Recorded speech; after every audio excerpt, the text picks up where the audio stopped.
I'm building a Liberty Bell as part of a float. Oh, God bless you. For the Cumberland Parade, Cumberland Honors Mills Parade. And you're welcome to smoke a joint anywhere there or on that Liberty Bell if you want. And there will be no ill effects from you smoking a joint on that Liberty Bell. Thank you. God bless. I appreciate it.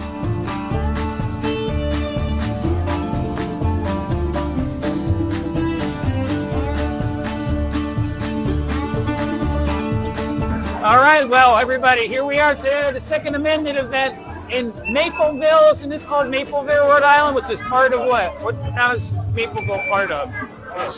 Burrville, and it's an event to celebrate the use of weapons, and everybody's here to enjoy themselves. So, we are lucky enough to run into an old friend of ours, Mike Chippendale, who's in the Senate, House number 40. Tell us a little bit about what districts you're representing. So I represent District 40, which is the town of Gloucester, the majority of the town of Gloucester, and the western half of Cottage, known as Green. It's one of the biggest, it is the biggest district, geographically speaking, because it's very rural. We have 5 gun clubs in my district. Wow. We have the state police training facility in my district, and we have a lot of wonderful, freedom-loving patriots in the district. It's a great district to represent. And I know that you're the minority leader in the House, so you've seen you on TV a lot in the last 2 months, right? So a lot of stuff going on at the state level. A lot of stuff, yeah. We had a change in the speakership in the House just towards the end of the session. It went a little bit smoother than I and some of us had sort of feared and have been prepared for, but we still have a lot of concerns for next session. Whenever we see more progressive legislators moving to the top and to the leadership, regardless of whether they're good people or not, their politics aren't our politics, and their politics aren't moving our state in the direction that really any of us want to see it move. So we do. We have a challenging election cycle, but we've got a good group of great Republican candidates. We're going to be full court press to get as many Republicans as we can. And we've also seen this nice division inside the Democratic caucus, where your more traditional Kennedy Democrats, if you will, are starting to feel like they're being pushed out, because they are. Yep. They're being pushed out by people who probably wear the DSA label, the Democratic Socialists of America, Yikes. which we see in New York City with their mayor. We see these primary victories of other socialists. It's no longer hidden behind fancy words. It's out in the open, and they're calling for a socialist revolution politically in our country. So people are waking up on both sides. Our independents in the center, which Rhode Island has the majority of, because we're a very independent state, they're done. They're fed up, and they're starting to show this in their voting patterns. And we expect that that's going to continue this election. That's awesome. I mean, I have a feeling that we're going to see a little bit of a swing that way. The league is involved in helping some people get to a place where they have more level-headed decision-making. And we've been working with a lot of those people on the show. We had you on long before that. And the league is, I think they just represent what I was talking about. Normal everyday people who go to work just trying to make a living, provide for their family, got to the point where they said, no, we have to do something. And these are business people who are Democrats, who are Libertarian, who are Republican, who are independent, but they have one thing in common. They want to raise a family in a place they can afford to live, and they want to enjoy the American dream. And they stood up and said, enough's enough. We welcome what they're doing. They're running Democrats in a lot of races. That's fine. We have to challenge anyone who's sitting in a seat. There's a 64% uncontested rate in the legislature right now. So 64% will walk back into office. Is that right? And we need the ones that we have right now running hard and working hard. We need them across the finish line, because we have to change the dynamic of that vote. Yeah, that. And if you have a contested race, those candidates that just walk in can't build their nest egg, can't build their funds. Yes. They have to expend it, and every year then they have to rebuild it. And then, let's say a Democrat challenges a Democrat, and the moderate Democrat loses. Now, if you have a Republican challenger in the general, now that person doesn't have as much money to pivot to the general challenge. And there are several races where that dynamic exists. Yeah, you're a progressive Democrat. You have a normal Democrat, and then there is a Republican as well, or sometimes an independent. Yeah. And that's the pressure we want, because it keeps them in their districts. Yeah. If they have a challenge, that means they have to work. They have to go knock on doors. They have to put their focus on getting themselves reelected, not helping others, where we have a better shot as conservatives to take the seat. So Yeah. it's shaping up to be a very interesting year. The traditional dynamics of a midterm election, when you see a trifecta on the federal level like the Republicans took in 24, I don't think we're going to see that this year. I think the Democrats who lost terribly in 2024, they not only failed to learn their lessons from why they lost, but they're doubling and tripling down on the same stupid things that caused them to lose. Yeah. So it's really difficult to predict, but we are in it. We are all in, and we're working exceptionally hard with the league, with anyone, the gun community, any group that wants to, because we need good common sense candidates in the House. Speaking of the gun community, this is the first annual Second Amendment Day, and it was kind of born out of a little bit of rebellion for all the repressive gun laws that are being passed in Rhode Island. And I know Will and Andre said enough is enough, and they partnered with a lot of other clubs and a lot of other gun owners in our gun shops, and they said we're gonna display how owning a weapon is not dangerous, and it's not the big bad a scary thing that everybody makes it out to be. Yeah. So how do you think this event's gonna play out today, and how do you think it's gonna change people? Will it move the needle for people that? Yeah, I think it does. Whenever we get the Second Amendment community together, it's always a good gathering of patriotic people. It's peaceful, it's educational, it's entertaining, and more so, it reinforces that bond that we have around that common traditional patriotism and love and respect of the liberties we have as Americans. So this is only going to invigorate that community more. The folks who are working or weren't able to make it will hear the stories. They will know it was a successful event. I mean, just look around. The place is packed. Yeah. And it's just a little afternoon. So these are all positive things. And I'll tell you, if you were to get a progressive Democrat and ask them, what the demographic of this type of an event would be, it'd give you a very narrow demographic. That is not the case here. This is not a very narrow demographic. There are people from all walks of life, from all races, all genders. There are families here. I mean, I remember where it was giving a speech, and the speaker went out. You heard a couple of babies crying in the background. That's sort of community. Some problem that I see is that these people get elected, these progressives get elected, and then they want to take their ideas and their opinions and project it on the whole state. But they're not really focused on their contingent, their constituency. They just don't care. They want their ideas to be moved forward. I think that it is, and that is exactly their approach. They go in thinking that their way is the best way, their way is the only way.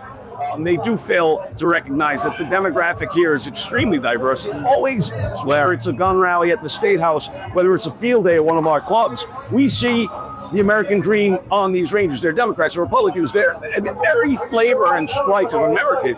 The other side, and I'll be very blunt about it, who want to eliminate private firearm ownership are largely middle class, upper middle class, liberal white women. They have no clue about what a firearm is, what the Second Amendment is, what the history of our nation is, what the pinnacle and critical role that the Second Amendment plays in ensuring that we can retain our liberty. They don't know about it. They don't care about it. They just want to eliminate private firearm ownership. how up on that, because it's like you said, those upper middle class liberal women who find this cause celeb and they just want to focus on something and they want to make a game for themselves and they don't bother to do any research or look at the history or anything like that. They just find something they have, probably don't have a job and need something to do, and they focus on the wrong things. Yeah, and that is, unfortunately, that dynamic has grown since 2012 when these groups really started in earnest, the moms and the Everytown and all these ridiculous anti-liberty groups. And that's their audience. That's who they're able to draw in. You don't see at their rallies, you don't see the demographic they claim to represent. Yeah. You just see them pull up in their Mercedes and BMWs and go out there and lecture down to everyone else that they're the smartest people in the room. it's just not. It's not reflective of what we know to be the truth. Yeah. Hopefully, people are being more vocal and coming out to more events like this And voting, and talking, and voting, and they're ensuring. I mean, mail ballot voting is ubiquitous now, and we can't turn our back on that. There are people who cannot vote, whether they're deployed, whether they're in college, whether they're traveling, whatever it is. And we've had great success in 2024 ensuring those voters that your vote will count. This ballot will make it where it has to go. Early voting, another great tool. It's just as safe as same-day voting. Go to your town hall, vote early. Do whatever you have to do. But vote. Yeah. Talk to your friends, talk to your neighbors. And I'm not going to tell you who to vote for. I can tell you who I'd like you to vote for. But just vote. And I think when we see events like this, that's what we're doing. We're raising the awareness, or we're getting people motivated to say, yeah, it is about time that we stop this nonsense. And the least I can do is vote. Vote. Yeah, I tell you, Facebook is not action. Get on to Facebook. Absolutely. Make your opinion known, but don't sit down after you go on a Facebook rant and say, I've done my job. No, action is getting out here and attending a event like this, and especially going to vote, like you said. Yeah. Guys, I really appreciate the opportunity to talk to you today. Hey, I'm still Keep on doing what you're doing. You guys are making waves. Pleasure to meet you. And you guys, God bless America. God bless America. God bless America. Well, we're here at this two-head event. There are a lot of two-headed supporters here that come, to meet the people that believe the same thing they do, that decide to get out and show up. And we have with us now Alan Gordon. He's running for Attorney General. Is his handout, Liberty, Justice, for All. And I'm not going to read his handout because we got him right here with us. We're going to let him tell you why he's running for Attorney General. Thank you. Alan, I'm Jason. Jason. Yeah. My pleasure. Thanks for having me. So, I'm going to say straight off the bat, I'm the only Republican candidate, so there's no primary. It's me versus whoever the Dems pick. Yeah. And I'm going to be the strongest 2A candidate, no question. I'm going to straightforward. They're the one. As soon as my term starts, I'm going right to the Supreme Court of the United States, who is sympathetic, obviously, using a bypass procedure in the U.S. Constitution, Article 3, Section 2. Skip the local liberal district and appeals court, circuit courts, and go right to SCOTUS, no appeal. And I'm going to challenge the unduly harsh restrictions in Rhode Island statute and policy. And as I see it, that's the magazine statute. Yeah, the age 18 to 21. Another federal district struck that down recently. There are others, and I'm going to need advice from people like you that really know what the worst statutes and policies in Rhode Island are in terms of constitutionality. Go right to SCOTUS day one. Peter Naruna, the liberal Attorney General, can't do that because they won't be sympathetic for any of his cases. So he bats them around in the lower level liberal federal courts. They're terrible around here. I'm going right to SCOTUS. We will get those laws overturned and have proper Second Amendment enforcement in this state in my administration. I'm the only candidate who will promise that everywhere. Very good. So what kind of attorney? What kind of what attorney are you? Well, that's a great question because I'm not a member of the bar or licensed to practice in Rhode Island right now. You don't need to be licensed to practice in Rhode Island to be the Attorney General. You become the head of the Bar Association where you're sworn in. I currently don't practice public law. I practice church law. My law degree is from the University of Buckingham in England, which is a high-ranked school. I taught my class in criminology there. I passed all my written English bar exams on the first try, harder than any U.S. ones. But I haven't practiced public law in the U.S. except to fend off Peter Narona's liberal lawfare. He's hit me with, and my colleagues in the church, with dozens of criminal charges as U.S. attorney and as a state attorney general. Not a one of them have stuck, and I've never used a lawyer to defend myself. I defend myself in court against dozens of his bullshit lawfare charges, with J6er as well, but I wasn't charged. But I can stand up and protect myself. Stuff like this happens to people all the time who don't have my training and background to stand up for themselves. And when I'm the state's attorney general, I actually have to put them first. 32 years ago, I smoked a joint at the Liberty Bell for a protest and lost my federal firearm rights forever after until last week. Yeah, and the 9-0 Supreme Court Himani decision. I saw that, yeah. So for 32 years, I haven't legally been able to carry a firearm or earn one.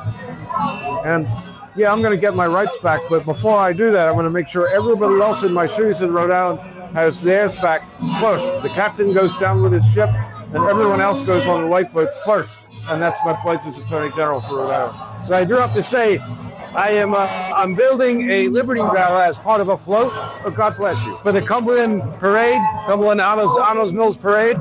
And you're welcome to smoke a joint anywhere there or on that Liberty Bell if you want.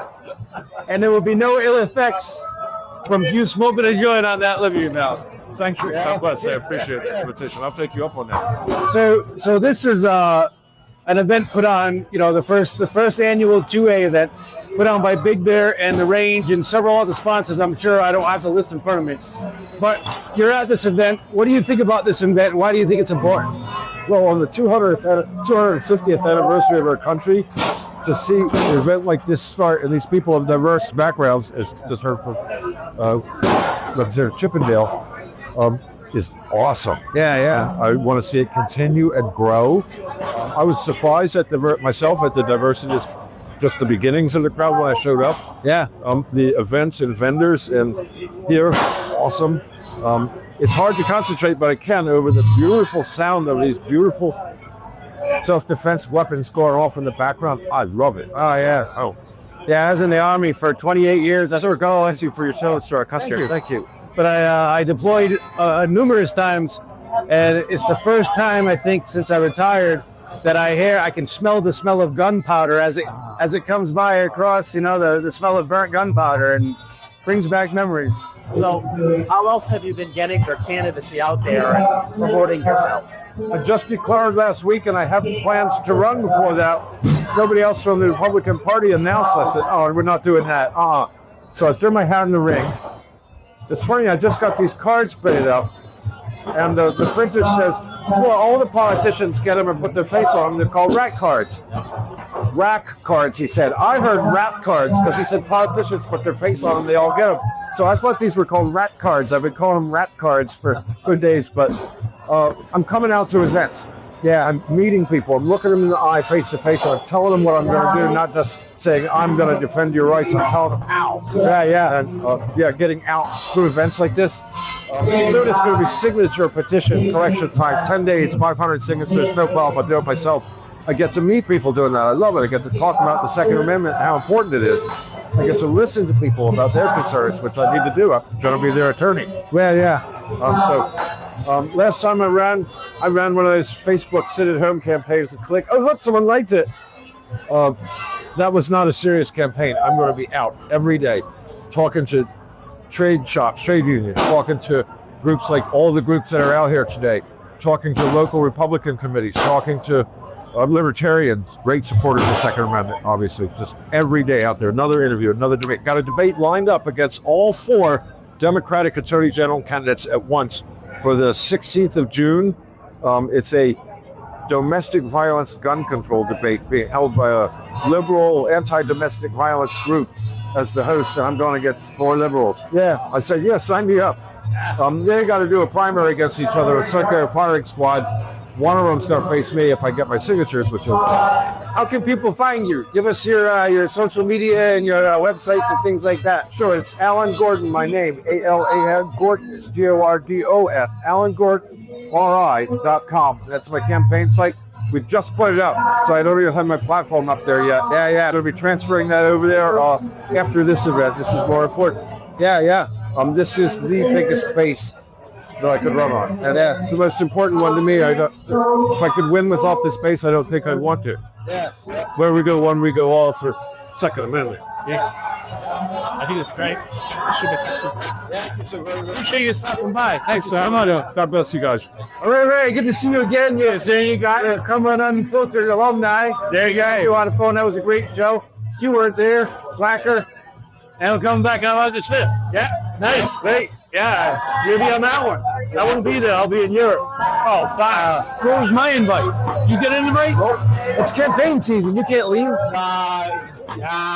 gotta be knocking on doors. My mother was calling me. I have. Yeah. But you're right. It is. It's flat out right now. We get the party's endorsement. We get the support of the Gun Owners of America that just came in. Yep. The Veterans for America First just came through. Patriots United has just come through for endorsements. Wow. So we're really excited and pumping forward. building on top of that with the Emerson poll, with my opponent at 42% favorability. Everything's positive moving forward. Tell me about the endorsement. How did that meeting go? Is that The endorsement meeting was fine. It was business meeting, and like any meeting with Republicans, sometimes you have people who agree to disagree. Of course, yeah. And you move on. The convention was a success. We get out of there, we're done. Right? And that's the narrative, and we're staying with it. Good. That's great. So you're here today. I am here today. We're here to support the 2A community and to do the campaign. So it's a dual purpose. Here for myself, but also here for the 2A community. Yeah. And to educate the 2A community that they need to get off their tails and get out and vote. They need to be involved. They're involved. You see them at the State House, Sea of Yo, God bless. I'm in the middle of that Sea of Yo. Great meeting all these guys.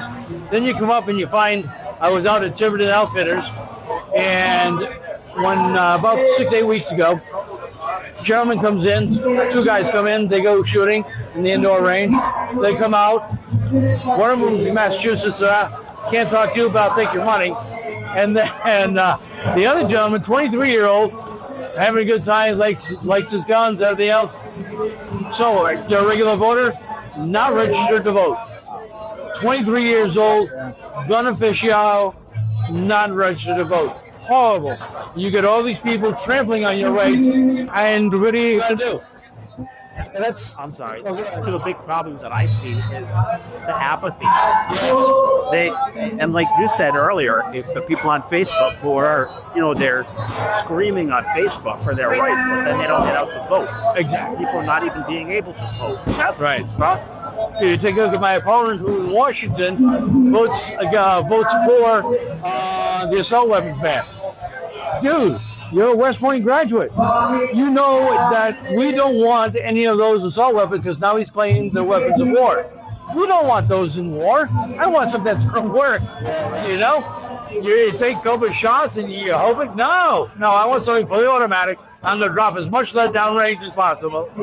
And we Americans have the right to defend ourselves. And it's not defending ourselves against each other, it's defending ourselves against the government. In case you get too crazy. And lately they are getting too crazy. Take a look at what's going on in Well, the People's Republic of Massachusetts, that's one thing. But you take a look at New York, where they're going full on communist. They started out as the Democratic Socialists of America, and they're moving full communist. And that's spreading here. Take a look at Providence, with Miles running for, and he's got a good chance of winning, they say. Hopefully the people of Providence will wake up and say, yeah, this isn't what I want. Yeah. I gotta say, the weapons of war argument doesn't hold any weight or water because we're just walking around here before we started the show. We got in here a little bit before 11. I got in here and actually saw you setting up your own. You're unloading boxes and all shirts on. I mean, you're like a working man. You work harder than any candidate that I've seen so far. Well, thank you. But I also have seen a lot of guys I served with. And a lot of veterans that came in. If these were weapons of war, why would the veterans be pro 2A? Yeah. You'd think the last person who would want weapons of war, are the guys who came back from war. But there. I mean, I think I might know 1 or 2 out of the hundreds of veterans that I served with that are gun control people. Yeah. And I was overseas in Afghanistan in several places. I went to Florida for deployments, but in Afghanistan there were 60,000 Americans. We all had a long gun, M4, and we all had a pistol. And carnage didn't break out. We were getting shot at, but it wasn't by each other. Yeah, exactly. You know what I mean? So if the argument, guns killed. That's what I mean. Yeah. Oh, come on. Yeah. If the argument is that there are so many guns that guns are killing people, well, you're in the wrong hands. Yeah. In the right hands, they're defending people. Exactly. It's just like they were over there. Yeah. And crazy people. So in Afghanistan, guns are illegal. You're not allowed to have a gun. But there are a lot of people that have guns that were fighting. Yeah, you can't think it. It's outlawed, but you're getting shot at. Yeah. That sounds like Chicago. Going it on their laws. Exactly. You can't take guns away from the people that are doing the right thing. Yeah, there's the people that are doing the wrong thing still have access to them. Right, exactly.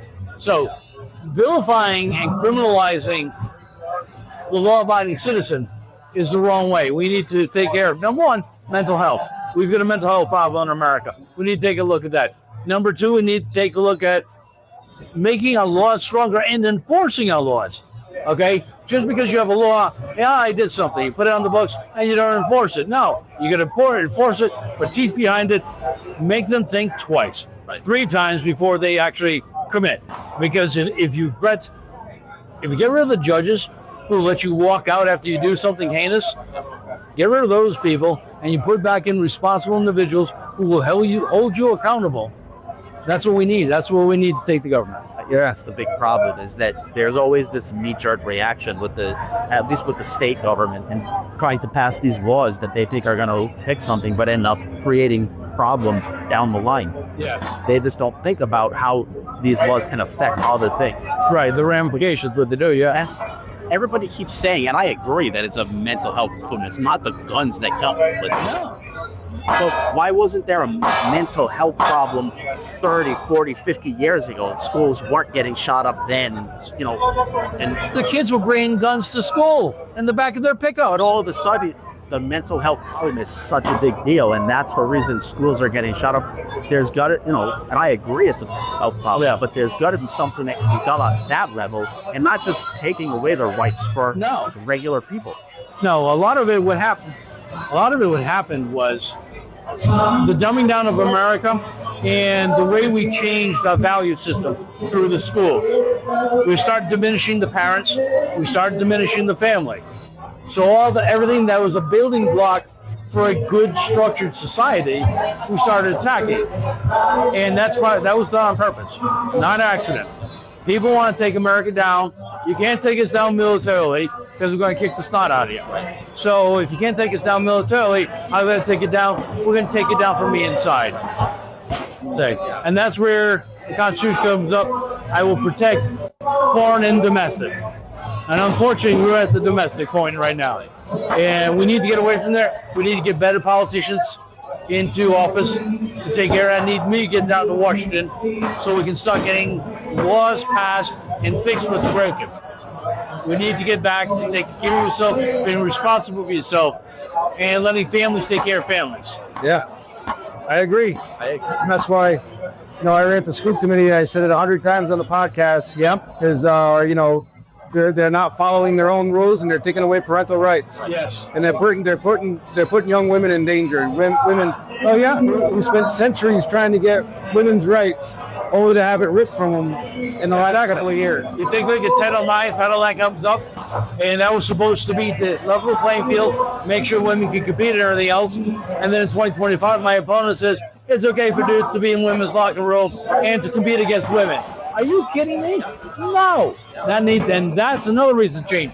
People say, well, that's your first process. No, that's actually something being pushed in Washington. I just talked to someone yesterday who committed to a college in Maine to play a sport, and then because of Title IX, took the sport away. Oh wow, he went somewhere else for college. Yeah. Now that's been turned on its ear. Yeah. So we're here at the first ever Second Amendment Day. It's going to be an annual thing, hopefully. By Addieville so far, turned out great weather. Big Bear, the Range, putting it on, and I'm sure a bunch of other sponsors.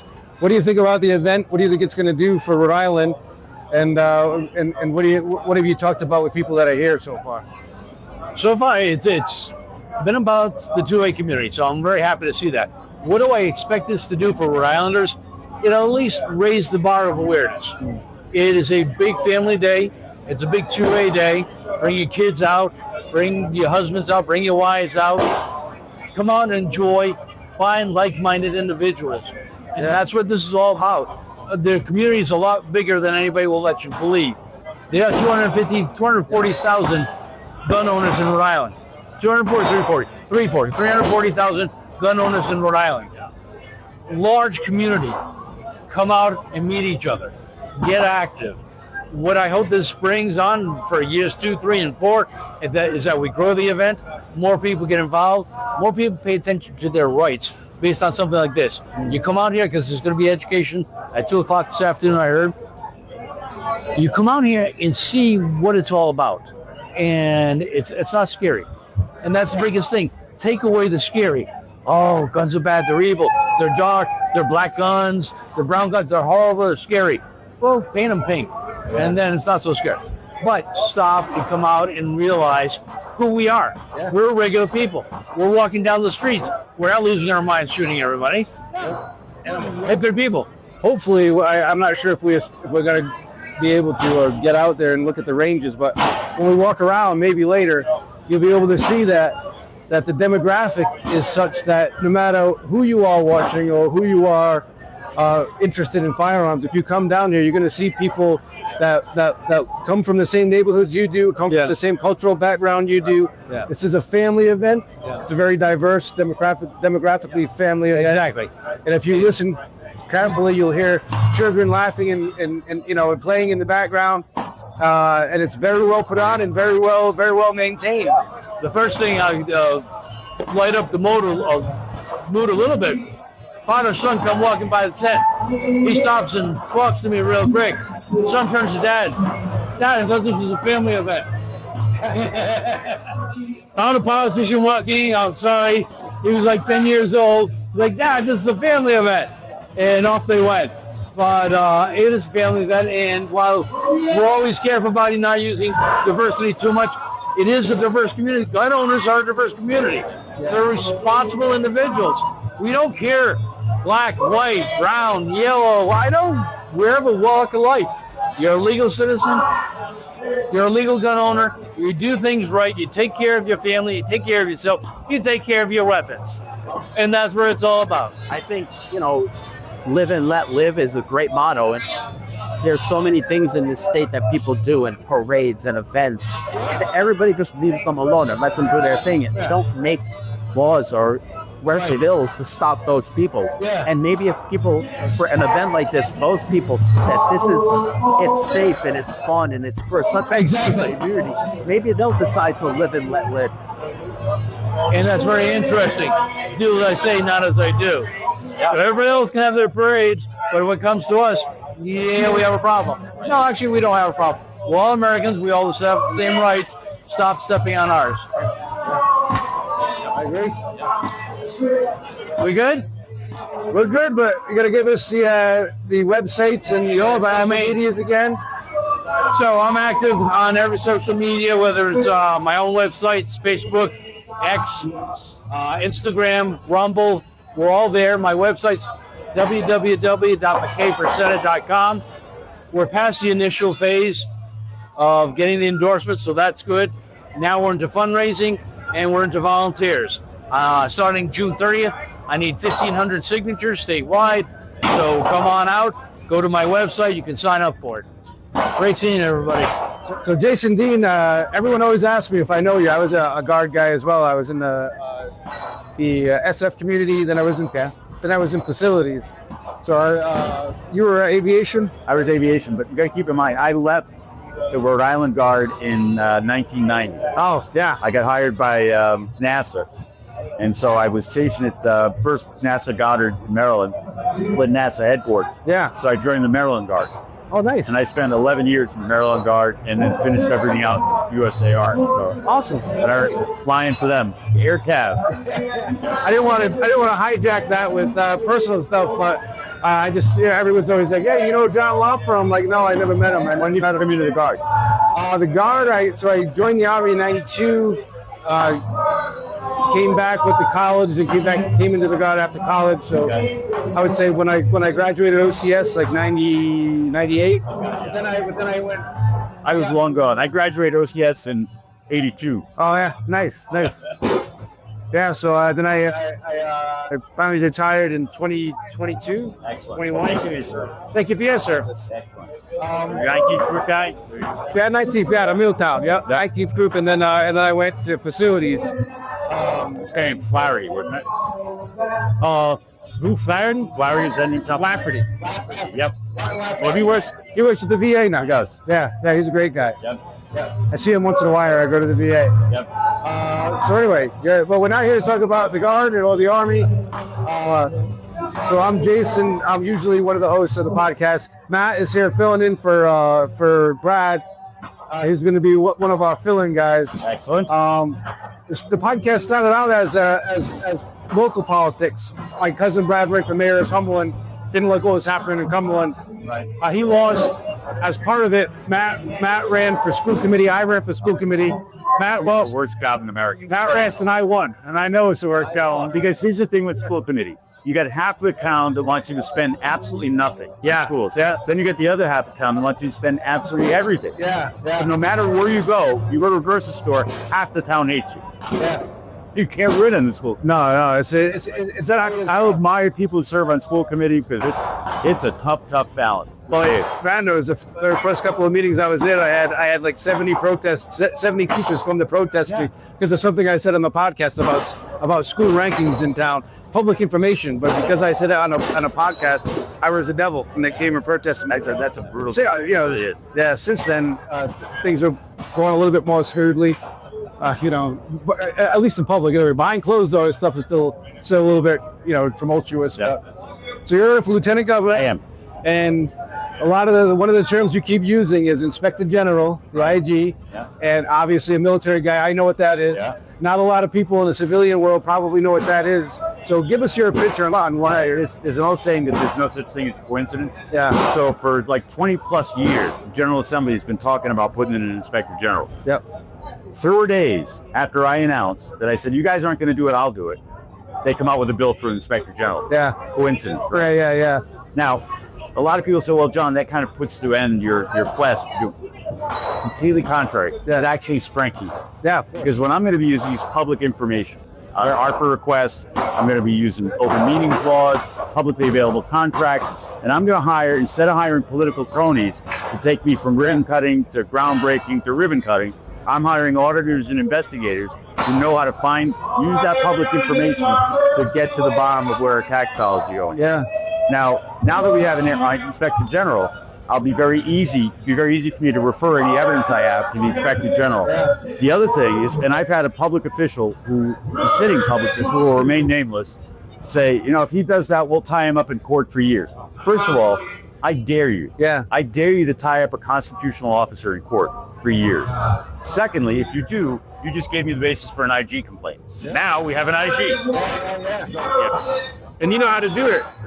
We've done it in the Army. Yeah. 15-6 investigation, all these other investigations. Exactly. And one of the things I heard, and I don't know, I didn't read the bill myself, but one of the things I heard was that the Inspector General's position they were going to put in, they put a caveat that they couldn't investigate themselves. Yeah, they fell back on separation of powers. Okay, yeah. And the problem with their reasoning is that Delaware has separation of powers.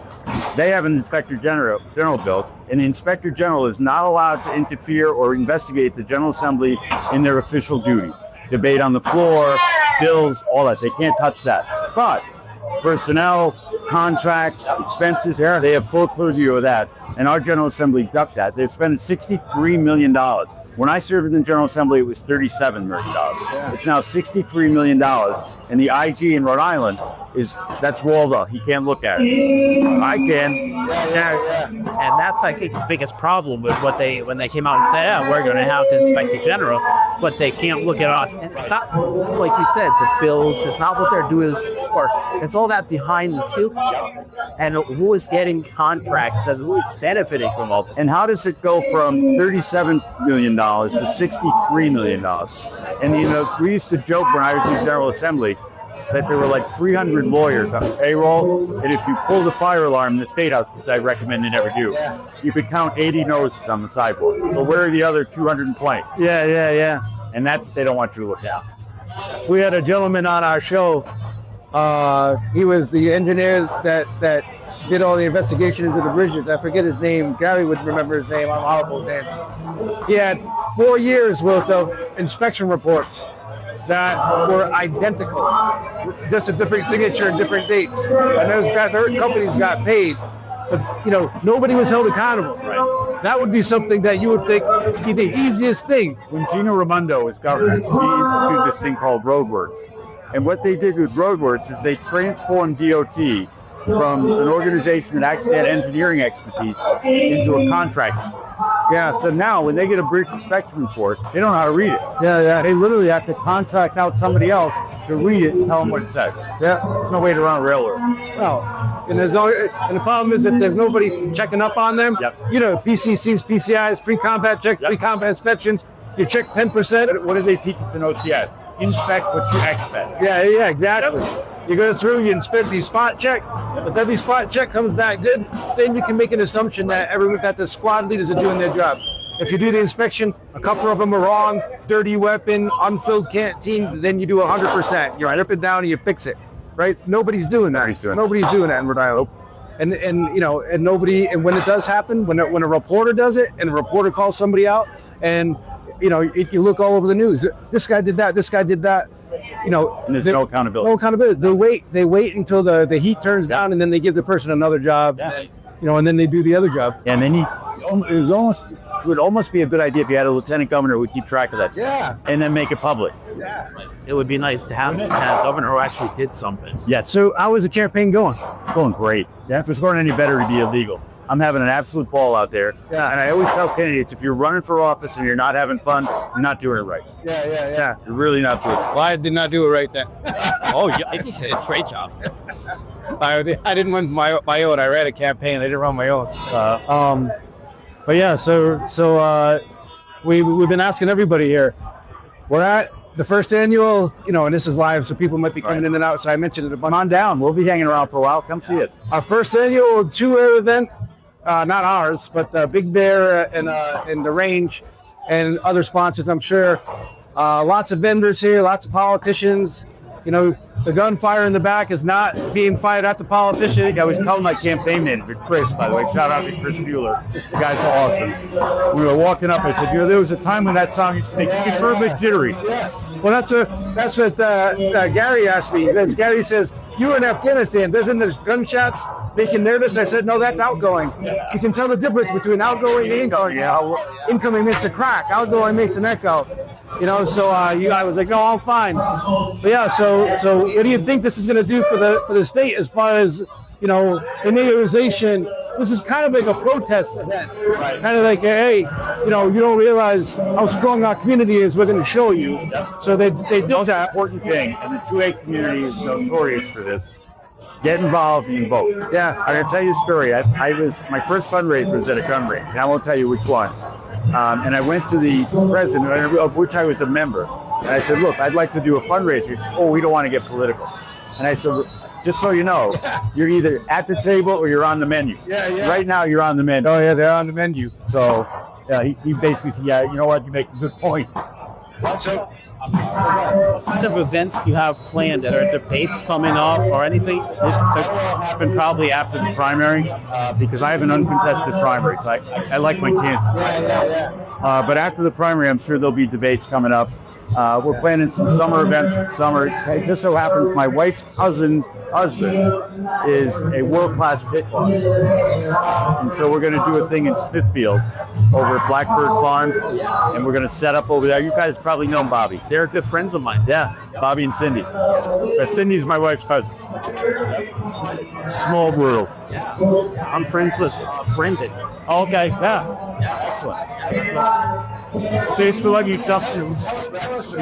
Yeah, tell us your social media here. We can find you. You can find me easily at www.laughlin, LOUGHLIN, the number 4RI.com. It's Laughlin4RI.com. Love to see you guys. I'm on Twitter, LaughlinRI1, so easy to find. And for all the people that keep asking me if I know John, now I do. Thank you very much. Pleasure. Appreciate it.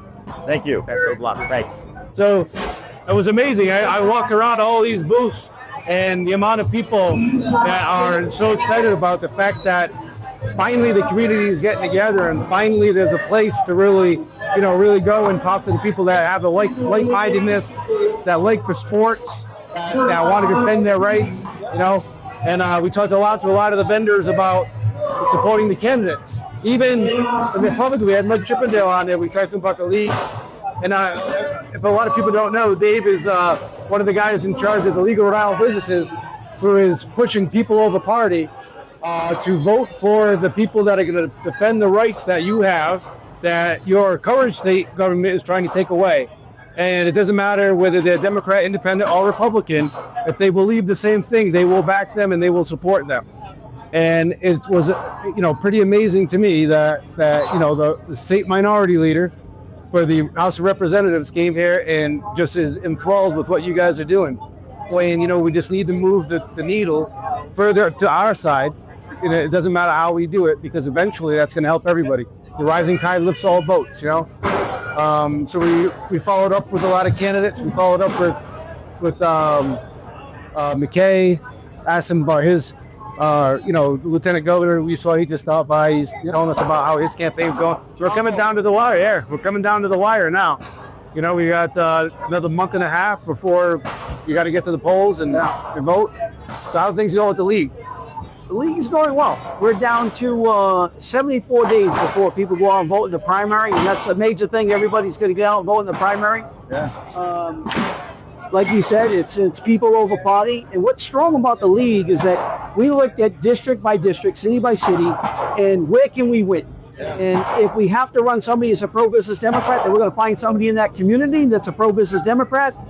Somebody that's going to follow all the rules of the Constitution, all our rights and freedoms, and make sure that they pass good, solid bills up at the State House.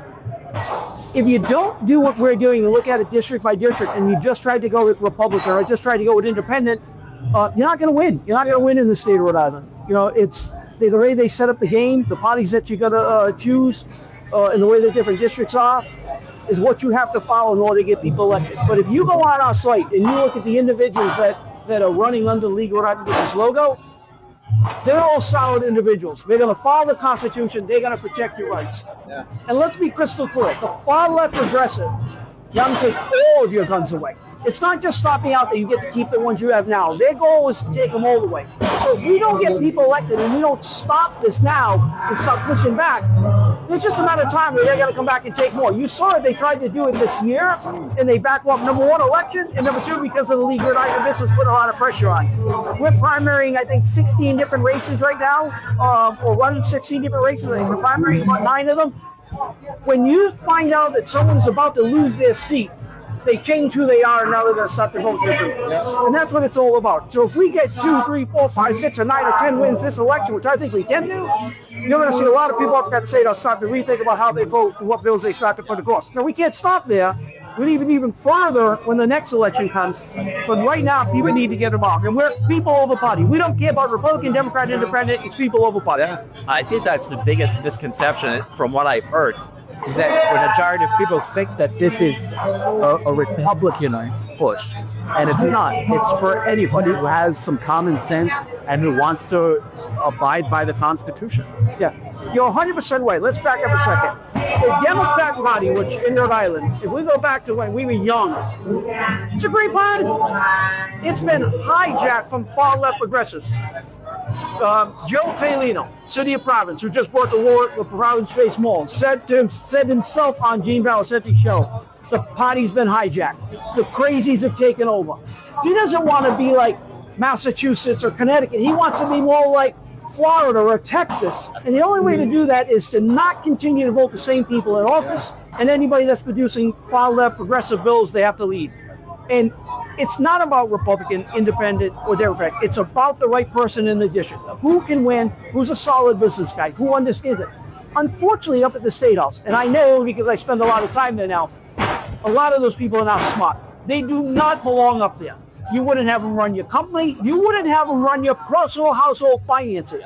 But if we don't put good people up there, this is what we end up with: stupid people making stupid decisions. Yeah, we've had a lot of your candidates on the podcast recently, and if anyone wants to see how smart these people are, go watch the podcast. I got to say, every single candidate that is affiliated in some way with the Rhode Island League of Businesses is just a really smart, well-read, common sense person. As I also was Mark Preservian, blew me away. You're a Democrat. Everyone always says, "Oh, you guys only have Republicans on, do you allow Democrats?" I'm like, half of the people on our show are Democrat. Brian Coogan at the time, I know he filed as an independent. He was a Democrat. He was a state rep as a Democrat. Peter Briley was a Democrat. Vanessa Lopez, Democrat. Mark Preservian, Democrat. This is like you said. People always say, "Don't you allow Democrats?" Watch the show. Like, probably close to half of the people we've had on have been Democrats. And They're very Oh yeah, yeah. The people we're endorsing, and now all the candidates under the league are endorsed candidates. There's no more supported or endorsed. Very confusing. Everybody's supported. We will do whatever we got to do to make sure those candidates win. Because we have 40 political action PACs and a 501c4, we can put $1 million on the table. We can give every candidate up to $80,000 because each PAC can donate $2,000 at a time. But they're all smart individuals. We won't let somebody become part of the league if they don't have intelligence. And we don't have to all be the same. We got people of color, different races. We got gay people. We got white males. We got white females. We have Republicans, Independents, Democrats. There's no more diverse group in the region of Rhode Island businesses than any other group in the state of Rhode Island. It doesn't matter. It doesn't matter. It doesn't matter who you are as long as your message is Solid individuals. That's what we look for. Solid individuals that can go up there in their district and win their race to knock out somebody that doesn't belong there. And it doesn't mean those people aren't nice people. I'm sure they are. They just don't belong in office. Once you violate the Constitution, you don't belong in office. Once you violate what you're supposed to be doing for your constituents, you don't belong in office. So we have too many candidates like Ryan Pearson never shows up. How can you be a sitting senator in Cumberland and Lincoln and never show up to do your job? Who's your constituent? Yourself? Yeah, especially when you ran on the person that you were trying to beat when you came in. Should be fired because she wasn't showing up. Well, you're supposed to show you. And here's the problem. Far too long, nobody's been challenged up at the State House. They've been allowed to stay there no matter what they did as a job. Yeah. We're not allowing it. Even if we like you, if you don't do your job, we won't support you. You got to go. Yep. We'll have burgers and coffee and we'll drink beer together, but they're not going to represent us up in the State House. And that's what our group's about. It's not about getting our friends or people elected just because they're our friends. If they're our friends and they're solid, we're going to support them. But if they're our friends up at the State House and they don't belong anymore, you better know. That be run more like business, and people don't like to hear that. But these people they're elected and entrusted to watch out for us and to spend our tax dollars in a responsible way. And they don't do it because they're not running a business. They're just out there doing whatever they think they want to do. The other problem with that too is up at the State House, they are good people. But because you have too much control, whether it be the Senate President or the Speaker of the House, they're dictating what everybody else should do. You don't vote for the bill, you're not getting any money for your district. That's insane. It shouldn't be that way.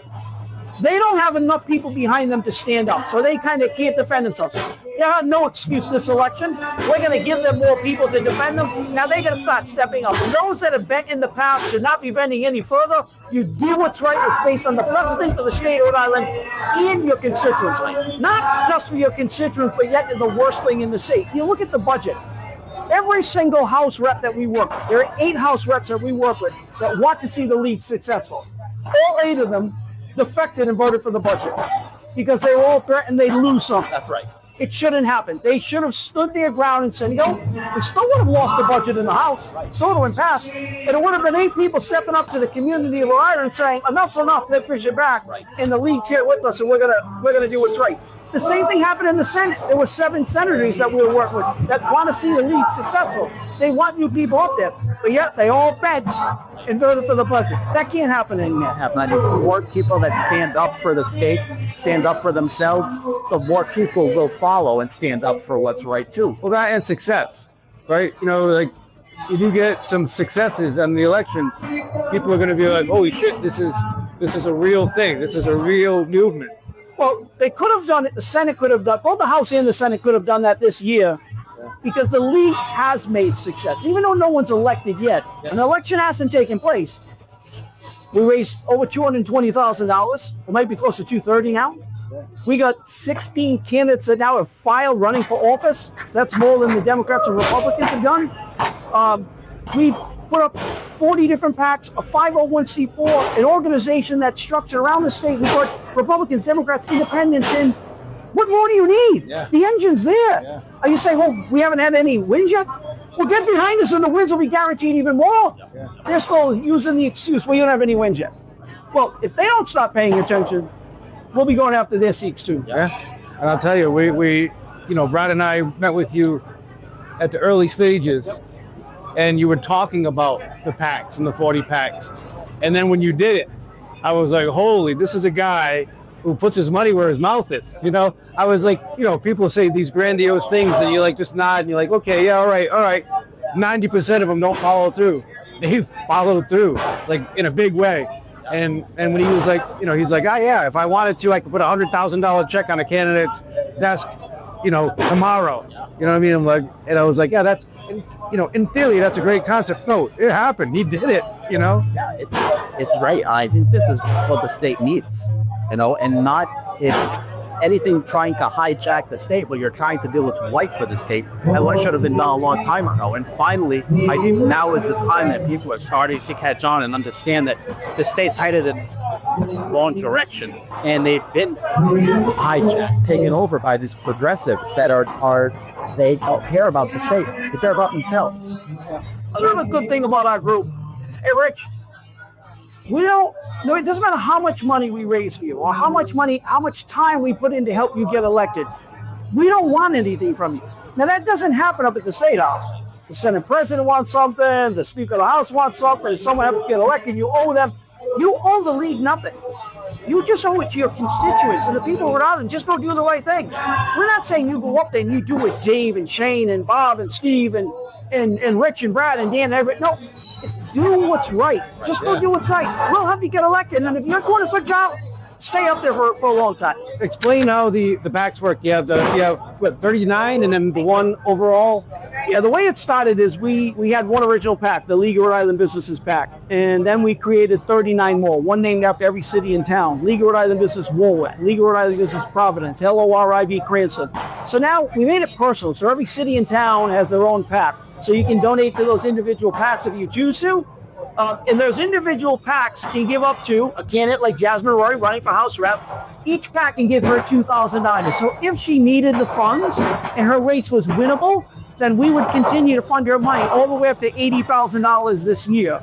And then the 501c4 can do other things, can't directly give to a candidate, but can go on behalf of why you should vote in this particular way or what's bad that you shouldn't vote for based on someone's voting record. So the PACs have the ability to put $1 million this year on the table and up to $80,000 per candidate for this year, 2026. So you had mentioned in other podcasts about there's inanimate. This word always gets me. Inanimate. That word. Nobody will know you. Anonymity. Secret. Oh boy. Hey, we can't edit that out.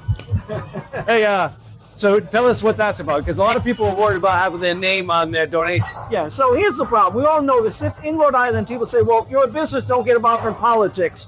Or if you're an individual, don't get involved because your neighbor or somebody's going to attack you. And it happens. Unfortunately, it happens and it shouldn't. I know all about that, Dave. Yep, you know about it. I know about it. You guys know about it. So what we did is with the 40 PACs, we put them together and we got a tandem campaign. And all backed up by the Board of Elections of the state of Rhode Island. You can donate from $1 in each PAC all the way up $198 per PAC. So somebody could give $50 or $9,900, and it would put $198 in every PAC. And we would not have to disclose who you are because you fall below the requirement of having to provide who you are to the public. The Board of Elections would know, the League of Rhode Island Business would know, but the general public has no idea. It's the same way when you go look at filings under a union. It'll say $15,000 deposit aggregate. Well, we're doing the same thing. We're not disclosing who gave us money because you haven't exceeded that $200 and 1 penny. So that's the best way to donate. If you go onto our site under the legalrhodeislandbusinesses.com or LORIB.org, there's a confidential donation. We encourage everybody to donate under that campaign just so you can stay anonymous. Doesn't matter whether you want to be or not. Right. So you had a new guest join us, not a new guest, a Cumberland Unfiltered podcast alumni guest, Jasmine. You can't get rid of me now. Yeah. What district is? I'm sorry. 39. Exeter, Richmond, and Hopkinton. And what about New Shoreham? Wasn't that? No, you weren't New Shep? Not me. That's Leah both. Leah both say, oh yeah. All right. How has things been going? How long has it been since you were on the show? About a month, right? Yeah, the 30-second books that you guys sent me. Let's go. 3,000 views days. Because when you are part of a national organization, you have networks way over the country. So as soon as I put that into our Moms for Liberty page, it just exploded. And I have support from all over the country that are open for me because Rhode Island blue, and we need some common sense in the House. And the first rep for a national organization in a blue state, sitting in that state house, defending the rights of parents all over Rhode Island, and also businesses, because some of those parents own businesses and won't go speak at a school committee meeting because they don't want the backlash. I can tell you by personal experience, there are more people that will not speak at those meetings, whether it be school committee, which I personally am a part of, or the council meetings, because they are 100% afraid of backlash and repercussions. And the problem is that there's no accountability, and you have to be in control. You got to be the king to have the accountability, and it's happening. And I can tell them all day long, you need to come speak to make a change, but I can't guarantee there won't be backlash if you have a child in that school, because it happens. I can tell you that since we're at a 2A event, we're going to talk 2A. So with the Supreme Court ruling on Hawaii's law being unconstitutional, I have hope.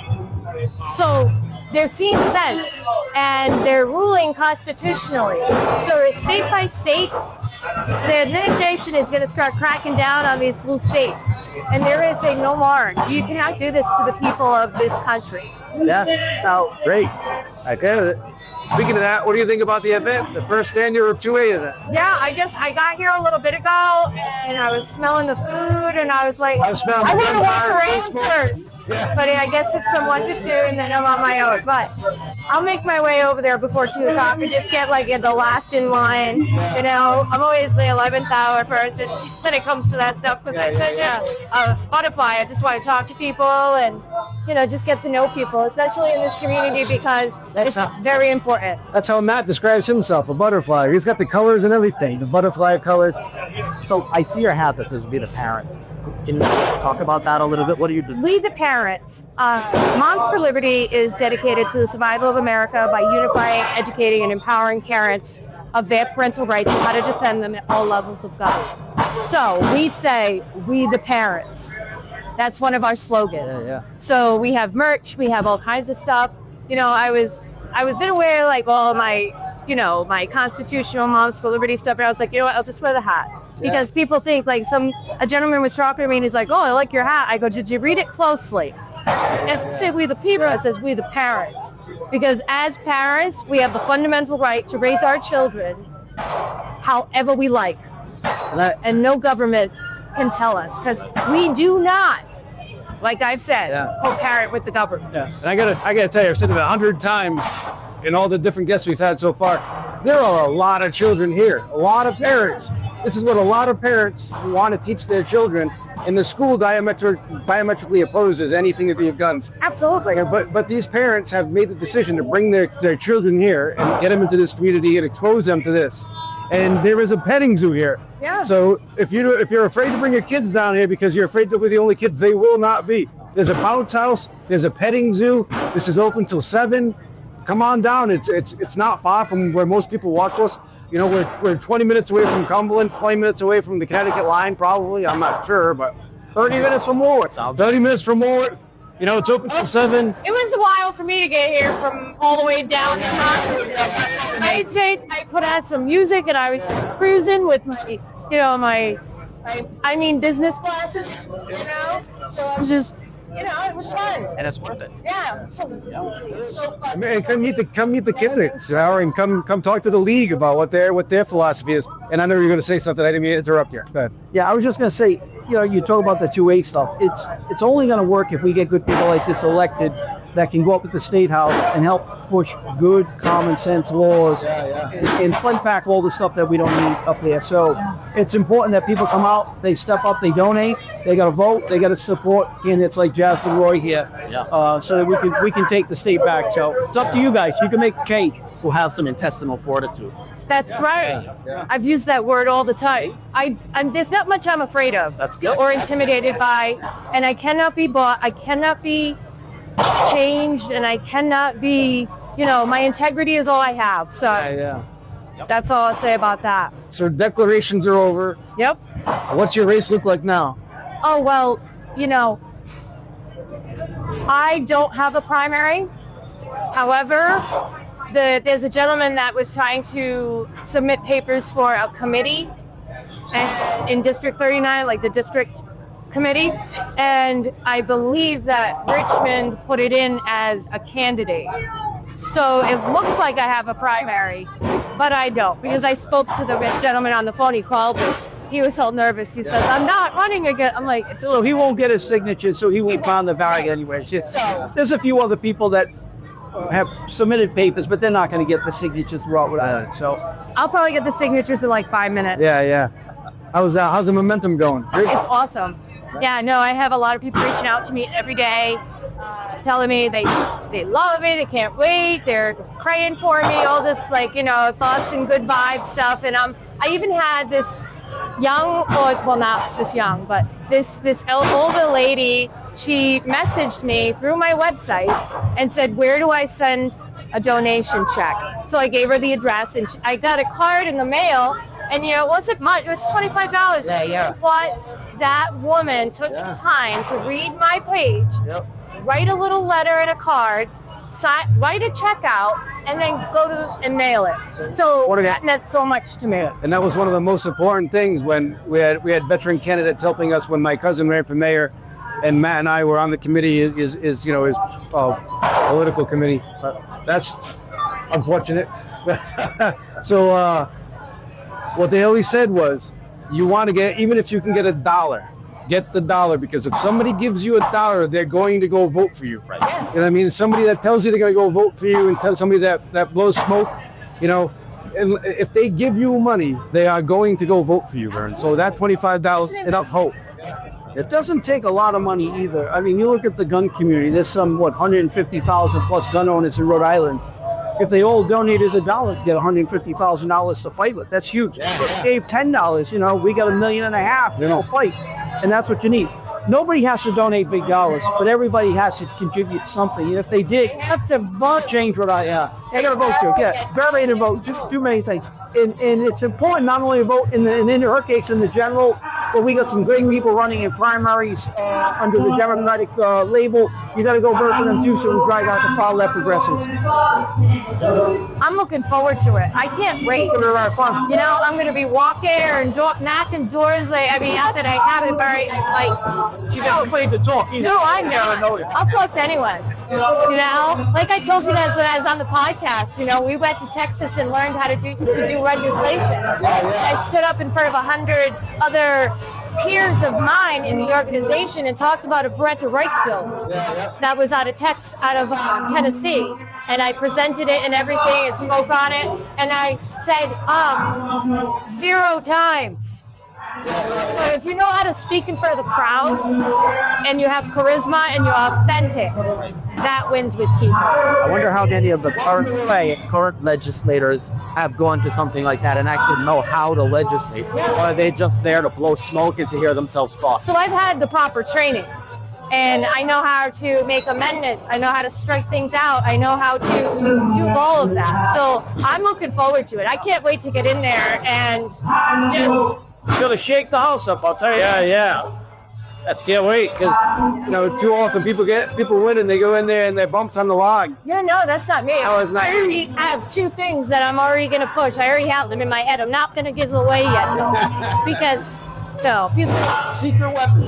Yeah. Gotta keep jumping out this. Yeah. Information is power. And knowledge, all that stuff. Ignorance is bliss. Yeah. But also is expensive. So what's your shot group like? My what? Your shot group, when you get out on the targets, what's your shot group like? And I've been raising my son. My son's 11, so I've just been like up until 2020 when COVID happened, I was kind of just in my own little bubble, just raising my little boy to be the best human he can be. And I've never thought of that. I love them, I love them. I want to do it, but it wasn't my main focus. That's what I was focused on. But now that I'm paying attention, and now that I'm involved with the organization, and now I'm running for the house, you betcha I'm gonna shoot one of those because He's right here right now. yeah, I know I have a friend who's here, and he's got one with him. So he said he's gonna get me to shoot it. Wait, no, they have the ammo out here and the guns and instructors. You can just walk right out here. I can't wait. If I keep sitting here with you Guys, we'll talk the whole day away.